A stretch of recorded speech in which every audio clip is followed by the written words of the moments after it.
আসসালামু আলাইকুম, স্বাগতম যমুনা আপডেটস সংবাদে। আমি মোহাম্মদ জাকারিয়া আজকের সব আন্তর্জাতিক খবর নিয়ে হাজির হয়েছি।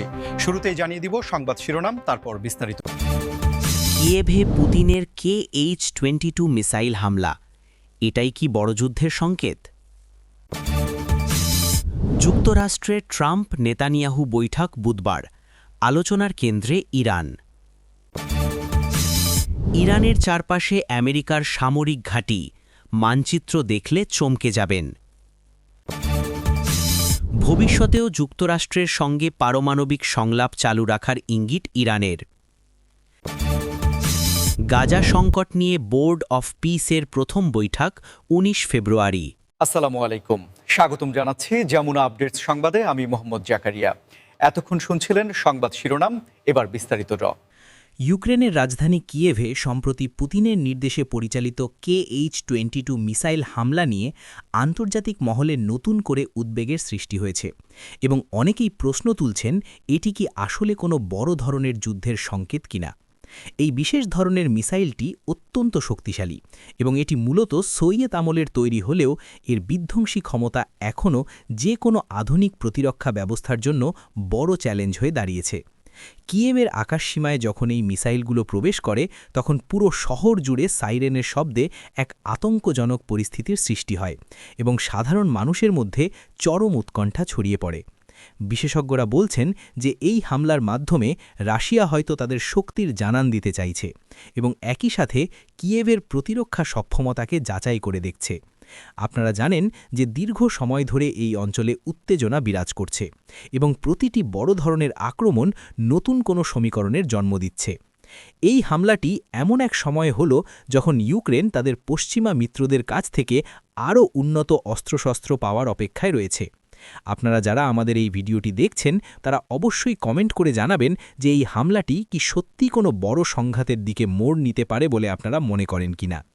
আমাদের এই প্রতিবেদনটি ভালো লাগলে একটি লাইক দিয়ে চ্যানেলটি সাবস্ক্রাইব করে রাখুন, যাতে পরবর্তী সকল আপডেট আপনি দ্রুত পেয়ে যান। KH-22 মিসাইলের একটি বড় বৈশিষ্ট্য হল এর গতি এবং এটি রাডারে ধরা পড়া বেশ কঠিন বলে মনে করা হয়, যার ফলে এটি লক্ষ্যবস্তুতে আঘাত হানার আগ পর্যন্ত খুব একটা সময় পাওয়া যায় না। কিয়েভের বিভিন্ন গুরুত্বপূর্ণ স্থাপনা লক্ষ্য করে এই আক্রমণ চালানো হয়েছে বলে প্রাথমিক তথ্যে উঠে এসেছে। যদিও ইউক্রেনীয় প্রতিরক্ষা বাহিনী দাবি করেছে তারা বেশ কিছু মিসাইল ভূপাতিত করতে সক্ষম হয়েছে, কিন্তু ক্ষয়ক্ষতির পরিমাণ একেবারে এড়িয়ে যাওয়া সম্ভব হয়নি। পুতিনের এই নতুন কৌশল আসলে কোনো চূড়ান্ত আক্রমণের প্রস্তুতি কিনা তা নিয়ে এখন বিশ্বজুড়ে চলছে চুলচেরা বিশ্লেষণ। অনেক বিশ্লেষক মনে করছেন যে শীতকালীন এই সময়ে অবকাঠামোর ওপর আক্রমণ করে রাশিয়া ইউক্রেনকে চাপের মুখে রাখতে চাইছে, যাতে তারা আলোচনার টেবিলে নমনীয় হয়। তবে ইউক্রেন বারবার স্পষ্ট করে দিয়েছে যে তারা তাদের সার্বভৌমত্ব রক্ষায় শেষ পর্যন্ত লড়াই করে যাবে। এই পুরো ঘটনাটি আন্তর্জাতিক বাজারে তেলের দাম থেকে শুরু করে বৈশ্বিক অর্থনীতিতেও প্রভাব ফেলছে। যুক্তরাষ্ট্রে আগামী বুধবার ডোনাল্ড ট্রাম্প ও ইসরায়েলি প্রধানমন্ত্রী বেনিয়ামিন নেতানিয়াহুর মধ্যে একটি অত্যন্ত গুরুত্বপূর্ণ বৈঠক হতে যাচ্ছে, যেখানে আলোচনার মূল কেন্দ্রবিন্দুতে থাকবে ইরান। এবং এই বৈঠকটিকে ঘিরে এখন সারা বিশ্বের কূটনীতিকদের নজর আটকে আছে। ট্রাম্পের মার-আ-লাগো রিসোর্টে এই বৈঠকটি হওয়ার কথা রয়েছে এবং ধারণা করা হচ্ছে যে মধ্যপ্রাচ্যের বর্তমান অস্থিতিশীল পরিস্থিতি নিয়ন্ত্রণে আনতেই এই দুই নেতা একান্তে বসছেন। বিশেষ করে ইরানের ক্রমবর্ধমান প্রভাব এবং তাদের পারমাণবিক কর্মসূচি নিয়ে ইসরায়েল যে দীর্ঘদিনের উদ্বেগের মধ্যে রয়েছে, সেটিই হবে এই আলোচনার মূল বিষয়বস্তু। ট্রাম্প তার আগের মেয়াদে ইরানের সাথে পরমাণু চুক্তি থেকে বের হয়ে এসেছিলেন এবং নেতানিয়াহু সবসময়ই ট্রাম্পের এই কড়া অবস্থানের প্রশংসা করে এসেছেন। এখন ট্রাম্পের আবার ক্ষমতায় আসার সম্ভাবনা বা তার রাজনৈতিক প্রভাবকে কাজে লাগিয়ে নেতানিয়াহু চাচ্ছেন ইরানের বিরুদ্ধে একটি শক্তিশালী জোট গঠন করতে। আপনারা যারা আন্তর্জাতিক রাজনীতি অনুসরণ করেন তারা জানেন যে ইরান এবং ইসরায়েলের মধ্যে যে প্রচ্ছন্ন যুদ্ধ চলছে তা যে কোনো সময় বড় কোনো আকার ধারণ করতে পারে। এই বৈঠকের মাধ্যমে হয়তো নতুন কোনো সামরিক বা অর্থনৈতিক কৌশলের ঘোষণা আসতে পারে, যা পুরো অঞ্চলের মানচিত্র বদলে দিতে পারে। আপনাদের কি মনে হয়, ট্রাম্প এবং নেতানিয়াহুর এই বন্ধুত্ব কি ইরানের ওপর নতুন কোনো চাপ সৃষ্টি করতে পারবে? কমেন্ট বক্সে আপনাদের মতামত শেয়ার করুন এবং ভিডিওটি শেয়ার করে অন্যদেরও জানার সুযোগ করে দিন। বৈঠকে শুধু ইরান নয়, বরং গাজা এবং লেবানন পরিস্থিতি নিয়েও আলোচনা হতে পারে বলে ধারণা করা হচ্ছে, কারণ ইসরায়েল বর্তমানে একাধিক ফ্রন্টে লড়াই করছে। নেতানিয়াহু চাচ্ছেন আমেরিকার কাছ থেকে আরও বেশি সামরিক সহায়তা নিশ্চিত করতে, এবং ট্রাম্পের মতো একজন প্রভাবশালী নেতার সমর্থন তার ঘরোয়া রাজনীতিতেও তাকে বাড়তি শক্তি যোগাবে। অন্যদিকে ট্রাম্প দেখাতে চাচ্ছেন যে তিনি এখনও বিশ্ব রাজনীতিতে একজন বড় খেলোয়াড় এবং মধ্যপ্রাচ্যের শান্তি ফেরাতে তার বিকল্প নেই। ইরানের পররাষ্ট্র মন্ত্রণালয় অবশ্য এই বৈঠককে উস্কানিমূলক বলে অভিহিত করেছে এবং তারা বারবার বলে আসছে যে কোনো ধরনের আগ্রাসন সহ্য করা হবে না। ইরানের চারপাশ ঘিরে আমেরিকার যে বিশাল সামরিক উপস্থিতি বা ঘাঁটি রয়েছে, তার মানচিত্র দেখলে যে কোনো সাধারণ মানুষ চমকে যেতে বাধ্য হবেন, কারণ এটি একটি নিশ্ছিদ্র বেষ্টনীর মতো মনে হয়। মধ্যপ্রাচ্যের ভৌগোলিক অবস্থান বিশ্লেষণ করলে দেখা যায় যে ইরানের প্রতিবেশী দেশগুলো যেমন কাতার, কুয়েত, বাহরাইন, সংযুক্ত আরব আমিরাত এবং ওমানে আমেরিকার শক্তিশালী সামরিক ঘাঁটি রয়েছে, যেখান থেকে খুব সহজেই ইরানের যে কোনো কর্মকাণ্ডের ওপর নজরদারি করা সম্ভব। বিশেষ করে পারস্য উপসাগরে আমেরিকার পঞ্চম নৌবহরের উপস্থিতি ইরানকে সবসময় এক ধরনের মনস্তাত্ত্বিক চাপের মধ্যে রাখে।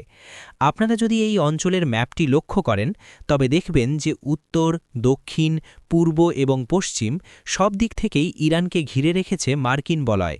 তুরস্ক থেকে শুরু করে জর্ডান এবং সৌদি আরবের ঘাঁটিগুলো এই কৌশলেরই অংশ। এই বিশাল সামরিক বিন্যাসের মূল উদ্দেশ্য হল ইরানের আঞ্চলিক প্রভাব কমানো এবং তেলের সরবরাহ পথ সুরক্ষিত রাখা।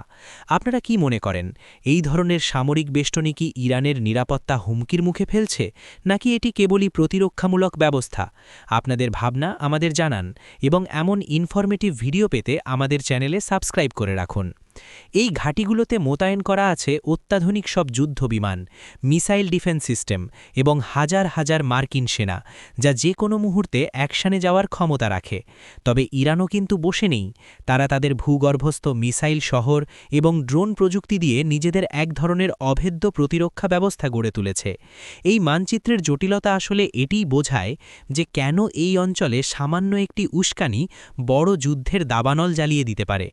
আমেরিকার যুক্তি হল তারা তাদের মিত্রদের রক্ষা করতে এবং আন্তর্জাতিক জলসীমায় জাহাজ চলাচল নির্বিঘ্ন রাখতে এই ঘাঁটিগুলো ব্যবহার করে, কিন্তু ইরানের পক্ষ থেকে একে সরাসরি তাদের সার্বভৌমত্বের ওপর হুমকি হিসেবে দেখা হয়। আপনারা যারা এই ভিডিওটি দেখছেন, তারা কি জানেন যে কাতারের আল উদেদ বিমান ঘাঁটিটি হল মধ্যপ্রাচ্যে আমেরিকার সবচেয়ে বড় সামরিক স্থাপনা? এখান থেকেই বেশিরভাগ অপারেশন পরিচালনা করা হয়। ভবিষ্যতেও যুক্তরাষ্ট্রের সঙ্গে পারমাণবিক সংলাপ চালু রাখার এক নতুন ও তাৎপর্যপূর্ণ ইঙ্গিত দিয়েছে ইরান, যা বিশ্ব রাজনীতিতে এক ধরনের স্বস্তির আভাস দিচ্ছে বলে অনেকে মনে করছেন। দীর্ঘদিনের নিষেধাজ্ঞা এবং কূটনৈতিক অচলাবস্থার পর ইরানের পক্ষ থেকে এই ধরনের সুর পরিবর্তন কিছুটা বিস্ময়কর হলেও এর পেছনে অনেক গভীর রাজনৈতিক ও অর্থনৈতিক কারণ রয়েছে বলে বিশেষজ্ঞরা ধারণা করছেন। ইরানের নতুন নেতৃত্ব বা নীতি নির্ধারকরা হয়তো বুঝতে পারছেন যে তাদের ভঙ্গুর অর্থনীতিকে সচল করতে হলে পশ্চিমা দেশগুলোর, বিশেষ করে আমেরিকার সাথে একটি সমঝোতায় আসা জরুরি। আপনারা জানেন যে পারমাণবিক চুক্তি বা জেসিপিওএ থেকে আমেরিকা বের হয়ে যাওয়ার পর ইরানের ওপর কঠোর নিষেধাজ্ঞা আরোপ করা হয়, যার ফলে দেশটির সাধারণ মানুষ চরম মুদ্রাস্ফীতি এবং সংকটের মধ্যে দিয়ে যাচ্ছে। এখন ইরান যদি আবার সংলাপে বসে এবং একটি টেকসই চুক্তিতে পৌঁছাতে পারে, তবে তাদের ওপর থেকে নিষেধাজ্ঞা তুলে নেওয়ার পথ সুগম হতে পারে। এটি কেবল ইরানের জন্য নয়, বরং বৈশ্বিক জ্বালানি বাজারের স্থিতিশীলতার জন্য অত্যন্ত ইতিবাচক একটি খবর। আপনারা কি মনে করেন, এবার কি ইরান এবং আমেরিকা একটি চূড়ান্ত সমঝোতায় আসতে পারবে? আপনাদের মতামত আমাদের কমেন্ট করে জানান এবং এই গুরুত্বপূর্ণ আপডেটটি বন্ধুদের সাথে শেয়ার করতে ভিডিওটিতে একটি লাইক দিন। ইরানের এই ইতিবাচক ইঙ্গিতের পেছনে তাদের অভ্যন্তরীণ রাজনৈতিক পরিবর্তন এবং জনগণের ক্রমবর্ধমান চাহিদাও একটি বড় ফ্যাক্টর হিসাবে কাজ করছে। অন্যদিকে ওয়াশিংটনও হয়তো চাচ্ছে মধ্যপ্রাচ্যের নতুন কোনো বড় যুদ্ধে না জড়িয়ে আলোচনার মাধ্যমে ইরানের পরমাণু কর্মসূচিকে একটি সীমার মধ্যে রাখতে। তবে এই পথটি মোটেও সহজ নয়, কারণ এর আগে অনেকবার আলোচনা শুরু হয়েও মাঝপথে থেমে গেছে এবং দুই দেশের মধ্যে আস্থার যে গভীর সংকট রয়েছে তা দূর করা বড় চ্যালেঞ্জ। ইসরায়েল এবং অন্যান্য আঞ্চলিক শক্তিগুলো এই আলোচনার উপর কড়া নজর রাখছে, কারণ তারা চায় না ইরান কোনোভাবেই পারমাণবিক সক্ষমতা অর্জন করুক। ইরানের পক্ষ থেকে বলা হয়েছে যে তারা তাদের অধিকার বজায় রেখেই সংলাপে আগ্রহী, এবং এর মানে হল তারা খুব সহজে সব শর্ত মেনে নেবে না। গাজা সংকট নিরসনে এবং দীর্ঘমেয়াদী শান্তি প্রতিষ্ঠার লক্ষ্যে নবগঠিত বোর্ড অফ পিসের প্রথম বৈঠক আগামী ১৯ ফেব্রুয়ারি অনুষ্ঠিত হতে যাচ্ছে, যা বর্তমান পরিস্থিতির প্রেক্ষিতে একটি অত্যন্ত আশাব্যঞ্জক খবর। দীর্ঘ সময় ধরে চলা এই সহিংসতা এবং মানবিক বিপর্যয় কাটাতে আন্তর্জাতিক সম্প্রদায় এখন একটি সমন্বিত উদ্যোগ গ্রহণ করছে, যার নাম দেওয়া হয়েছে এই বোর্ড অফ পিস। এই বৈঠকে বিশ্বের প্রভাবশালী দেশগুলোর প্রতিনিধি, জাতিসংঘের উচ্চপদস্থ কর্মকর্তা এবং আঞ্চলিক শক্তিগুলো অংশ নেবে বলে জানা গেছে। সভার মূল লক্ষ্য হল একটি স্থায়ী যুদ্ধবিরতি নিশ্চিত করা এবং গাজার সাধারণ মানুষের কাছে মানবিক সাহায্য পৌঁছানোর পথ প্রশস্ত করা। আপনারা যারা নিয়মিত বিশ্ব সংবাদ রাখেন তারা জানেন যে গাজার পরিস্থিতি বর্তমানে কতটা ভয়াবহ, এবং সেখানে নারী ও শিশুদের নিরাপত্তা এক বড় প্রশ্নের মুখে দাঁড়িয়েছে। এই ১৯ ফেব্রুয়ারির বৈঠকটি যদি সফল হয়, তবে তা হবে সাম্প্রতিক সময়ের সবচেয়ে বড় কূটনৈতিক সাফল্য। আপনাদের কি মনে হয়, এই বোর্ড অফ পিস কি সত্যিই গাজায় শান্তি ফিরিয়ে আনতে পারবে? আপনাদের মূল্যবান মন্তব্য আমাদের জানান, এবং এই উদ্যোগকে সমর্থন করতে ভিডিওটি শেয়ার করুন। এই বৈঠকে বিশেষ করে পুনর্গঠন প্রক্রিয়া এবং বাস্তুচ্যুত মানুষের পুনর্বাসন নিয়ে বিস্তারিত রোডম্যাপ তৈরি করা হবে। অনেক দেশ ইতিমধ্যে এই বোর্ডে আর্থিক ও নৈতিক সমর্থন দেওয়ার প্রতিশ্রুতি দিয়েছে, তবে মূল চ্যালেঞ্জ হবে সংশ্লিষ্ট পক্ষগুলোকে একটি সাধারণ পয়েন্টে একমত করা। কূটনৈতিক লড়াই অনেক সময় যুদ্ধের ময়দানের চেয়েও কঠিন হয়ে দাঁড়ায়, কারণ এখানে স্বার্থের অনেক সংঘাত থাকে। তবুও এই ধরনের একটি আন্তর্জাতিক প্ল্যাটফর্ম তৈরি হওয়া মানেই হল বিশ্ব এখন আর চুপ করে বসে থাকতে রাজি নয়। ১৯ ফেব্রুয়ারির এই বৈঠকে তুরস্ক, কাতার এবং মিশরের মতো দেশগুলো গুরুত্বপূর্ণ ভূমিকা পালন করতে পারে, কারণ তাদের সাথে সব পক্ষেরই কমবেশি যোগাযোগ রয়েছে। আমরা সবাই আশা করছি যে এই বৈঠকের মাধ্যমে একটি ঐতিহাসিক সমাধান বেরিয়ে আসবে এবং গাজার আকাশে আবার শান্তির পায়রা উড়বে।